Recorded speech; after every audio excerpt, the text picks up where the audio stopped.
हुंड्यासाठी होणाऱ्या छळाला कंटाळून एका आईने घरात कोणी नसताना स्वतःच्या मुलांची हत्या करून नंतर गळफास घेऊन आत्महत्या केल्याची दुर्दैवी घटना तुमकुर जिल्ह्यातील पावगड येथे घडली आहे।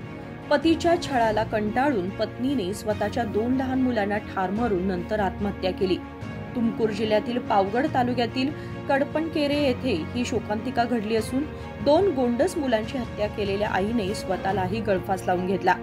आत्महत्या केलेल्या गृहिणीचे नाव सरिता, वय 23 असं असून तिने आत्महत्येपूर्वी 4 वर्षीय मुलगा कौशिक आणि 2 वर्षांची मुलगी युक्ती यांची हत्या केली आणि त्यानंतर स्वतःलाही संपवलं।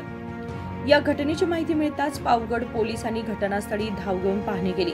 घरात कोणी नसताना सरिताने आपल्या मुलांची हत्या करून स्वतः गळफास घेतल्याचं निष्पन्न झालंय। मूळची कडपणकेरे येथील सरिताचा विवाह आपल्या गावातील संतोष याच्यासोबत झाला होता। 6 वर्षांपूर्वी त्यांचा विवाह झाला होता। संतोष हा व्यवसायाने ऑटो चालक असून घटनेच्या वेळी तो घरी नव्हता।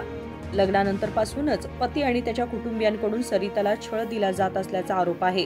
हुंडाबळीच्या छळामुळे सरिताने मुलांची हत्या करून आत्महत्या केली असावी असा संशय व्यक्त करण्यात आलाय।